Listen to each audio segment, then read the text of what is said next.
You know, I think every big piece of art is always reaching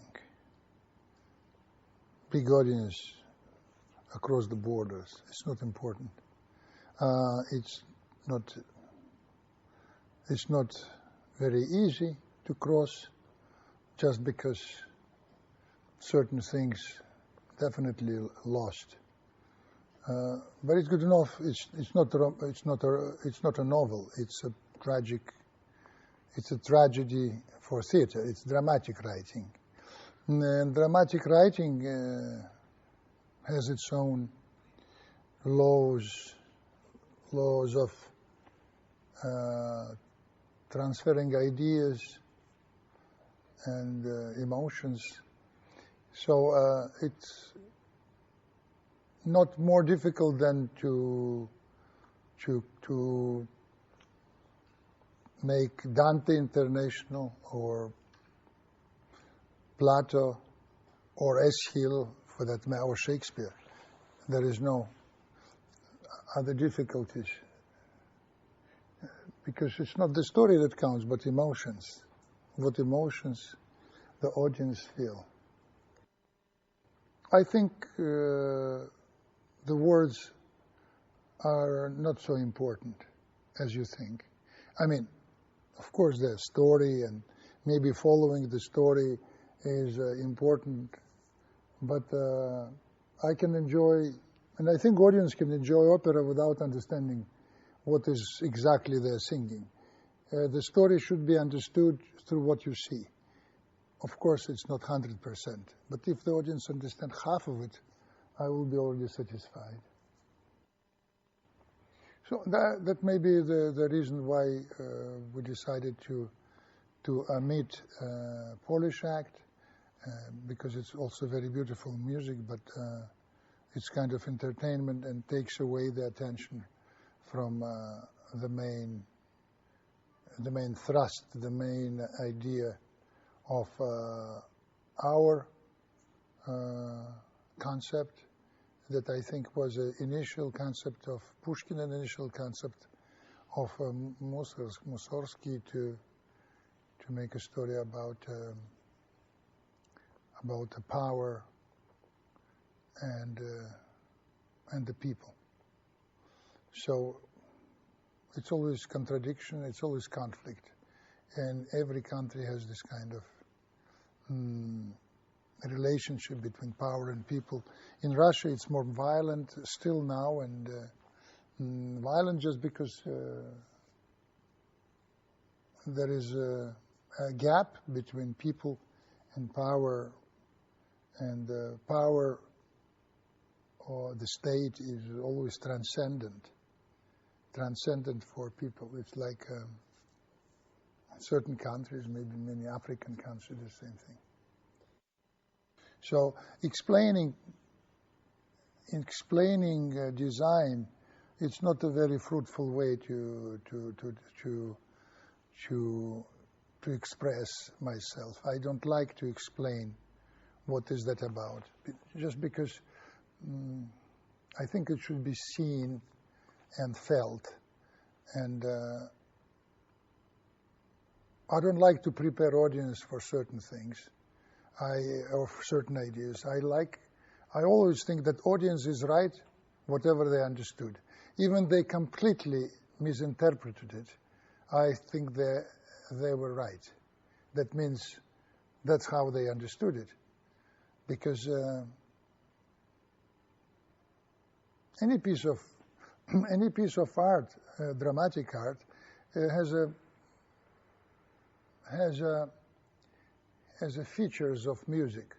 In a sense, when audience listen to the music of the Beethoven symphony, or some kind of abstract music without any connotations, like Requiem, Verdi, we understand every piece, what is that about, because they have names, Gloria. But when you listen to the music, you don't know, you don't have any guidance. You don't have any logical thing. You just listen to the music. And you understand something very subjective. Every person in the audience have its own idea why he likes Beethoven. He doesn't, because he wrote a symphony about Napoleon.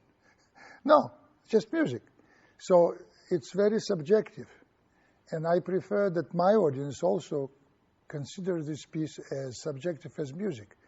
They could understand, one will understand it's about terror, another understand it's about power and individual, the third will understand it's a tragedy of a man.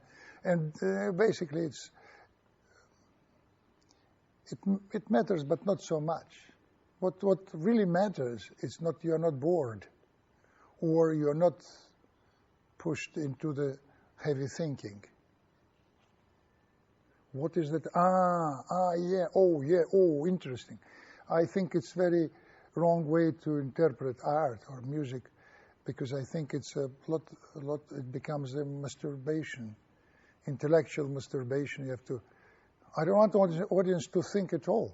I want the audience to come, to enjoy it, to cry, to laugh, to be interested, come out, and won't forget it. That's what's important. And you never remember thoughts. Thoughts, our brain is a chatterbox. It talks all the time. Emotions, if they're strong, they stay inside. So my goal is to evoke emotions, like Leo Tolstoy. Everything that is alive, that goes alive on the stage, it should change. If I had the ability like I do in theater, when I direct play in theater, I change it a lot, while from one performance to another, and there is a trajectory of piece, because it's alive. In cinema it's different, it's canned, it's like canned, like anchovies in the can. It cannot change anymore. Live thing develops and then dies and gets rotten. And the same thing with opera. If it's not develops, it becomes first frozen and then get rotten. It's dead. If I had the power and money, I would stay with the company and alterate from one to another and make more suggestions and more elaborate. It's impossible because it's a chorus, and the choir, it's a big instrument, and it's very expensive even to alter something, because we need time for it, and it's a complex. But I still think that every performance is a rehearsal for the next one. It's always like this, and I train my actors to say, it's not the result. It's just performance. This performance is a rehearsal for tomorrow and for after tomorrow. And it's never finished.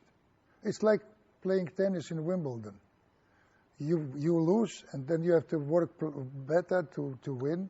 And it's live. And what's important, it's live. And what's important is going to die. In 10 performances, there is nothing anymore. It's very interesting and very precious, because it's when it's alive, you have energy. When you see it on television or when you see it on DVD, you have 50% of what you could have had if you've been on the stage, just because the energy is different. It's very good when someone can have at least that. I'm so lucky that I watched certain operas on DVD, like The Ring of Patrice Chéreau or Così fan tutti and Don Giovanni Strehler, great opera pieces made by geniuses like this. They inspire directors, and they also have influence on the style. It's very important. But it's a memorabilia still. It's very good to have memorabilia, but the precious moments cannot be there just because you have a distance. They have a distance. It's like one thing is listening to Homer, another thing is reading.